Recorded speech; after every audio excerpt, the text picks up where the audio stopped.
Hey everyone. Thank you for joining me on Christmas Eve. My girl's pretty down in the dumps, and I'm pretty bummed out too that she's going to be home with our son by herself. It's no fun for Christmas Eve. Our other kids are with their father. And I feel for her. I wish I could afford not to go to work tonight or tomorrow for that matter, but I can't. We can't. I got her gifts wrapped just before I had to leave, so that was exciting.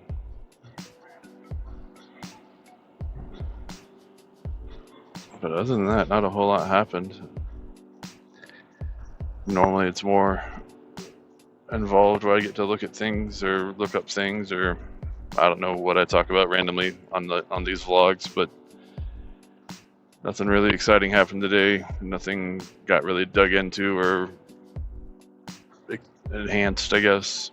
I finished the GRE that I was listening to last night, and still feel kind of like I'll get the vaccine once there's more results. I understand the guy's point of view that it seems to be working in the inverse direction. People that are really old getting COVID tend to not fare so well, and the young people that get COVID tend to do okay. Whereas old people that get the vaccine seem to be fine, and young people that get the vaccine seem to get really ill. According to this guy, anyway. I don't know the sources that he's citing. I don't have any way to validate that, but that's his stance.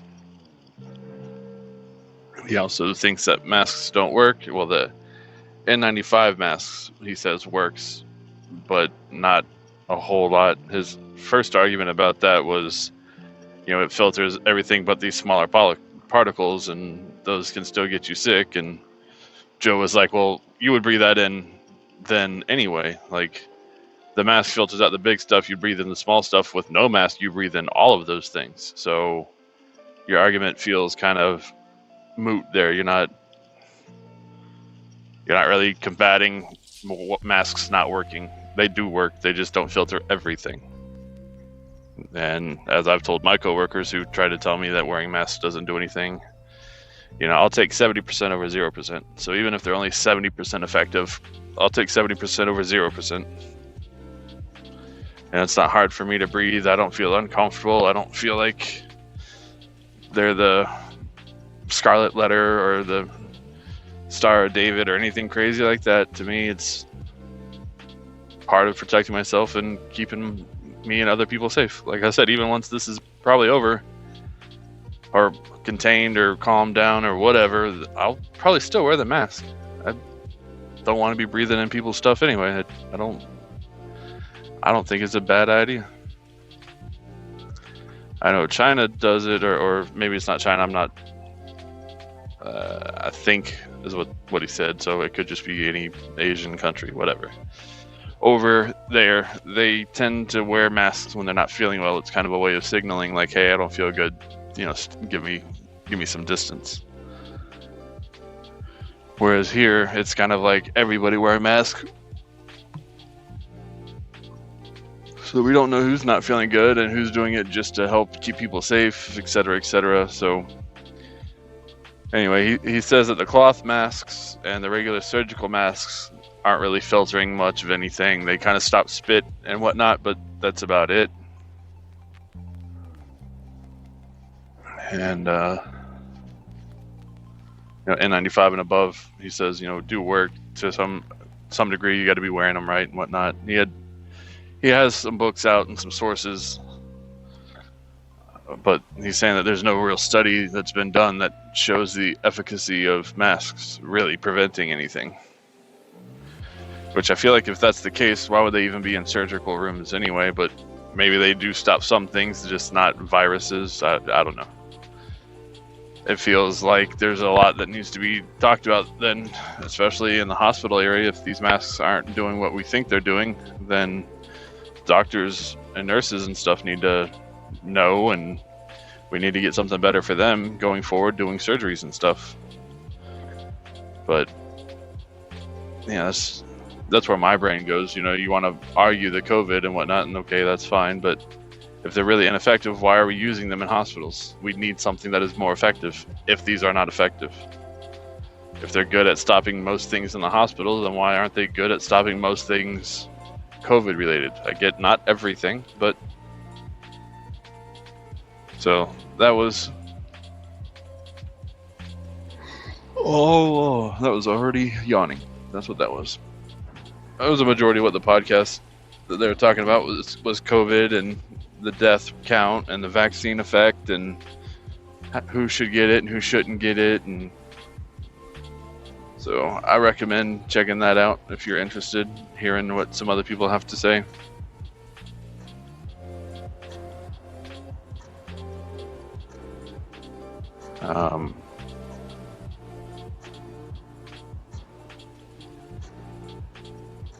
About halfway through Sufficiently Advanced Magic, the audible book I'm listening to currently, re-listening to. I'm at this rate gonna finish this one, and On the Shoulders of Titans, I'm sure well before the third one is on Audible. I think it's The Torch That Lights the Sky or something like that. I'm not 100% on the new title, but I'm very excited to listen to it. Hopefully Nick Podell records it. I don't see why he wouldn't, but strange things have happened. Kellicade's working on her second book of her second series, which I'm glad for her. I understand that writer burnout happens, and she might not really know how she wants to wrap up her book, that The Fate of the Dark Kingdom, I believe. Free the Darkness is the first book, but yeah, that is so good. We've got to be on the last book. Maybe there's one more after it. I don't know, but it feels like we're at the final book, waiting for her to put it out. But I'm happy she's still putting out. I haven't listened to her new book. I don't know the narrator. I'm almost narrator bound to anything Nick puts out. He's just got so many characters and such a great voice, and it really helps paint the visual image for what the book's talking about. But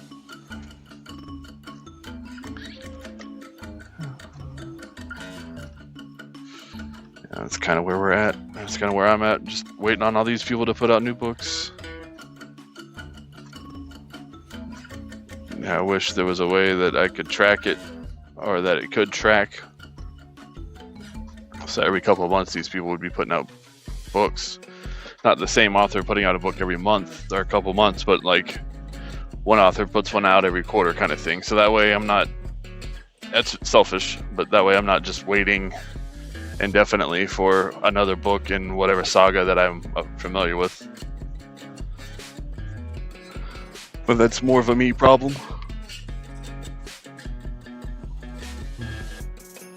Aileron Kong definitely has a long way to go with his books. Like as far as like what he can do, he's already on book 8, but he really could just probably go on forever. But I'm hoping that we get a wrap up with what happens for Richter at some point. Yeah, it doesn't have to be the next book. I want there to be a conclusion for his saga. I don't mind if he starts another character in another area, plays that out, but there's something about closure that I miss, and TV shows that don't get closure, and books that I've read that don't get closure. So hopefully I can get closure in these series that I've already invested a lot of time to.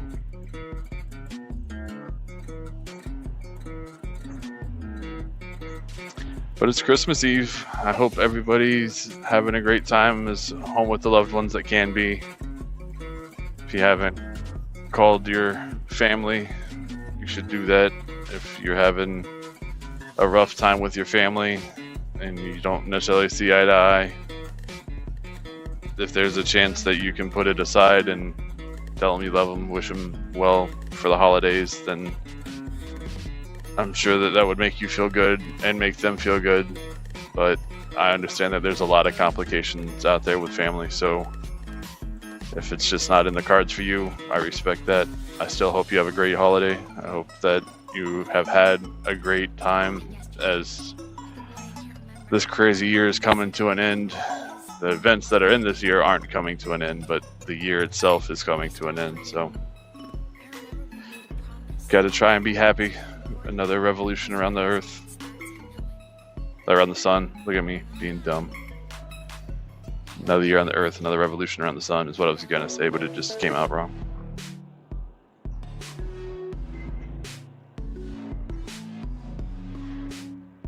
Well, I don't want to drag it out longer than it has to be, so thanks for joining me, guys. If you like the video, click the like button. If you want to get updates for my future videos, please subscribe. Happy holidays, Merry Christmas. Thanks for stopping by.